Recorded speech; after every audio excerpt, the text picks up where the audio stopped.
What is going on, my super sandwiches? Rhymestyle here, and today we're talking about the Switch version for Dragon Ball Xenoverse that kind of answered the big question that's probably on a lot of people's minds. Rhymestyle, do I want this copy? Now, before I start, I am giving away a couple copies of the game. All you have to do is leave a comment down below answering the question, who is your favorite character to play as in Xenoverse 2? And then I'll do the random comment picker thing, and I'll pick out maybe 3 people or so, and I'll reach out to you through YouTube messages. Make sure you check your messages, because if I message you and you don't respond, I'll just have to pick someone else. So make sure you keep an eye out for that if you receive an email from me. The other thing is let's go for 3,000 likes once again. That is the goal. I challenge you guys. Let's see if you guys smash it once again. So yeah, big question. Rhymestyle, do I want the Switch version of Xenoverse 2? I guess I should start here. Yes and no. Yes, if you're a super huge fan of Dragon Ball Xenoverse and you want to grab the game on the go, I guess, and be able to play it, in bed, while you're pooping, while you're out, in school, whatever. Wow, you probably never want to do it in those locations, except for maybe when you're pooping, because there's nothing else to do. But the point is, when you're on the go, Xenoverse 2 is kind of fun to bring with. But there's one major problem that the game kind of has right now, and this is kind of keeping me away from it. And keep in mind, I play a lot of Xenoverse. Off camera, on camera, I play a lot of Xenoverse. And this is kind of the biggest roadblock that I hit. And I know people always want to see what the roadblocks are first. The biggest roadblock I hit is the fact that you have to unlock everything all over again. Like, literally everything. Well, with the exception of all the characters, at least, I think. And the reason why I say I think is because they're supposed to be unlocked from the start. However, for me, nothing's unlocked yet. And I assume it's just because I have the early version of the game that hasn't been released yet. And maybe like day one when the game officially comes out in the US and the rest of the world, a patch will go live that unlocks all the characters. I know my homie Escoppo, he did get the Japanese version of the game when it came out, and he had everything unlocked from the start as far as the characters. But having to go back and re-unlock all the moves, get a bunch of TP medals, beat all the parallel quests, get a bunch of clothing items, it's such a chore, and that's the biggest problem with this game. Matter of fact, one of the biggest complaints on Xenoverse 2 was having to start over when you make a brand new character. If you guys remember on Xenoverse 1, and to those who don't remember in case you didn't play the first game, once you beat the game one time, that's it. You don't have to redo any of that stuff again unless you want to. If you make a second character and you go into the time temple, you can play through all the quests again with that new character. However, it didn't force you to go through a tutorial again. It didn't force you to play through the story again. It didn't force any of that stuff. Basically, you did the grind, now you get to have fun. And for some reason, when they made Xenoverse 2, they decided, you know what? If you make a brand new character, you have to go through the tutorial again, you gotta go through the story mode again, you have to do everything from scratch, including unlocking all the characters, and that was super annoying in Xenoverse 2. We were always hoping they were gonna address it and fix it and patch it, but they just never did for whatever reason. Now the good news is, allegedly, the characters will be all unlocked from the start once the game is officially out. I assume that maybe once the game officially comes out across the world, there's gonna be a download in the eShop you can get for free or something that unlocks all the characters. Because again, Escoppo got the game when it came out officially in Japan, because it came out a little bit earlier there, and he had everything unlocked. As far as me, I can't access the eShop at all, so that's why I don't really know yet. So at least once I have all the characters unlocked, it's just a matter of getting all the moves and clothing again. And once I kind of power through that, if I can get some time to do that, it won't be that big of a deal. But just the idea of going through, because we all know how much people love RNG in this game, the idea of going through the game, unlocking all the moves and all the clothing again, it's just putting me off so much right now. But if I can power through that, I'll be okay with it, because guess what? The game is still a lot of fun. Which takes me to the next point. Rhymestyle, all I care about is whether or not the Xenoverse 2 version of the game is fun to Switch.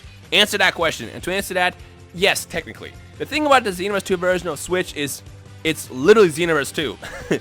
It's literally the same game. Somehow they managed to perfectly port over the game that we just played the past year from the Xbox One and PS4 onto the Switch. And it plays like it looks like it is it. So, if you enjoy Xenoverse 2 on the Xbox One, PS4, and PC, and you literally just want to get a portable version of the game, then by all means, get it. Now, I do want to point out that if you do purchase it, it's not going to have any of the DLC that was released in the past year. So, stuff like Vegeta Blue, Merge Zamasu, Kabe Frost, yada yada yada. That's not going to be part of the core game, which is kind of annoying considering the fact that you're paying full price for the game. Because I believe the Switch version is going to be $50 according to the prices on Amazon and GameStop. So, you're basically paying $50 for a game that's cheaper on consoles, but you're not getting the DLC with it. So I think it kind of dropped the ball on that one there. If you get the Switch version of the game, you're basically going to get the exact same core version of the game that's available on the Xbox One and PS4 and PC without the extra stuff. Now, according to Escoppo, the DLC that was released was available for purchase on the eShop once that game came out. But again, I can't access the eShop, so I don't know what's going to be there yet.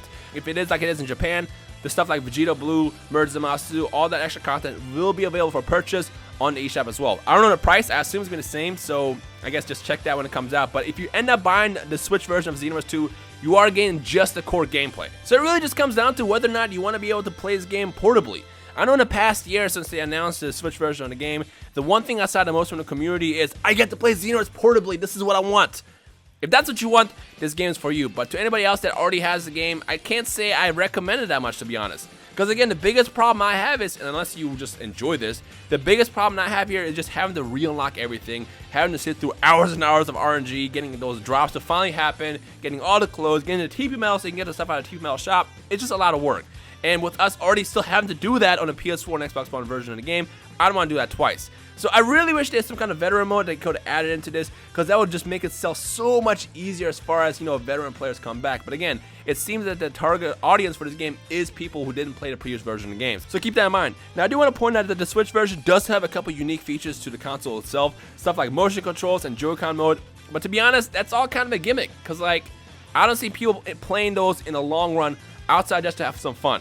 The motion controls thing was fun to do with friends. In fact, we did that at the live stream with Bandai, and it was kind of fun to just kind of goof around and just do wacky poses and stuff with your friends, and they worked pretty well. It's just that it's not really efficient to play that way, and you'll probably do it like once or twice, and after that, you'll most likely stick to the gamepad or the Pro Controller if that's what you have with the Switch. So keep that in mind as well. Now, as far as anything else, I think I pretty much covered mostly everything, because like the thing is again, the thing about the Switch version of the game is it's literally the same Xenoverse 2 that we played on the PS4 and Xbox One.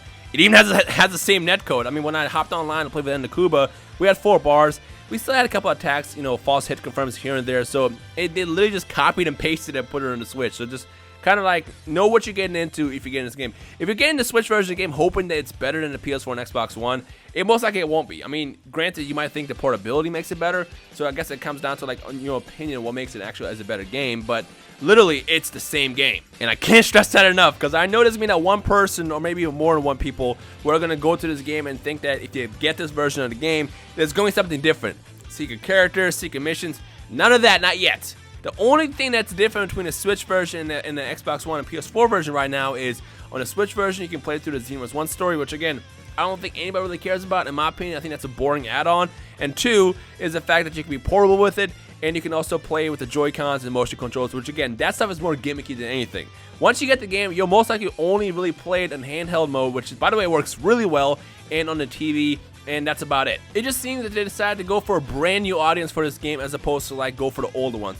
In fact, let's just ask this question. Let's pretend, you know, you're one of you out there. For last year, you didn't have internet, you were in a coma, you just woke up, maybe you're on a different planet, you just came back, maybe you were just under a rock for a year, and you come up and ask me, Rhymestyle, I want Xenoverse 2, what platform do I get it on? I will still 100% recommend the PS4 and Xbox One. Unless you want mods. If you want mods, I would say PC, because PC has an endless library of mods, because the PC community is extremely talented. But if you want just a core gameplay to play with people and stuff, I would recommend the Xbox One and PS4 version, just due to the fact that it runs a lot better than the Switch version, and there's still people who will play it. Whereas the Switch version, again, going back to what I was saying 1,000 times in this video, is the Switch version is more of a gimmick with the new motion controls and the Joy-Con mode and the portability. But if you just care about playing, you don't care about being able to take it on the go, PS4 and Xbox One, 100%. In fact, I'm almost confident that it's cheaper right now in the PS4 and Xbox One and PC than it is on the Switch. I believe the Switch version is going to launch at like either 40 or 50 bucks, most likely 50 bucks. So it's like, you also have that to jump over. It's like, do I want to pay more for like the lesser version of the game? I think the thing that they messed up on with the release of this game is they probably planned to do a bunch of new content, and they either ran out of time or they just couldn't get it work right, and they decided to just kind of release it as is right now, which by the way, as is right now means it's literally the same game as it is on the consoles. So I think that's what they kind of screwed up on. If they would have, on the other hand, released it with like, let's say, the Buran Buan from the start, that would have been a game changer. Like, I would have recommended probably solely off that to get it, because like, again, that's a new experience. But right now, they're not giving you anything new outside the fact of being able to take it anywhere on the go, which again is more of a gimmick than anything. I mean, it's cool being able to play in a portable handheld mode while you're taking a doo-doo or something, but at the same time, you know what else is cool? Playing in your room on a TV, on the PS4, Xbox One, or even on the PC. That's cool too. So it's just, that's kind of like how I feel about it. Now again, I'm not bashing on it in any way. I just want to be upfront with what you're getting with it, because like the thing is we all assume for the past year that, you know, the Switch version was going to launch with brand new content, new stuff, and, you know, be game changing.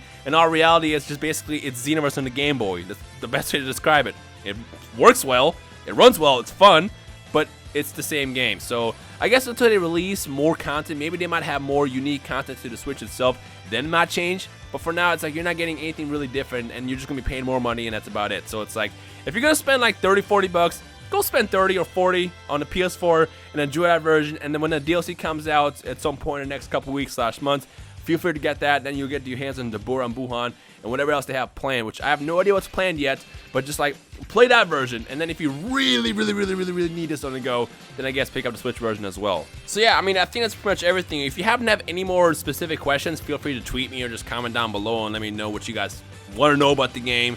But again, I mean, honestly, it's just meant for a different audience, and if you already have it, there's no reason to get it again. When the expansion comes out, it's going to be available on all platforms, not exclusive to Switch.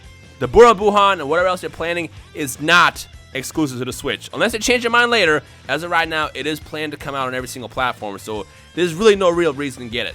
So with that said, that's pretty much everything I believe. If there's anything I missed, like I said, feel free to reach out to me on Twitter or leave a comment down below asking any specific details as far as the Switch version of the game, and I'll do my best to answer. But other than that, that's everything. So with that said, let me know your thoughts down below. Again, if you want to win a copy of the game, all you have to do is answer the question who your favorite Xenoverse 2 character is, and I'll randomly pick out 3 people. And other than that, 3,000 likes is the goal. Let's see if you guys can smash that. Hope you guys enjoyed the rest of the day. My name is Rhymestyle. I'll see you guys in the comment section below. Peace.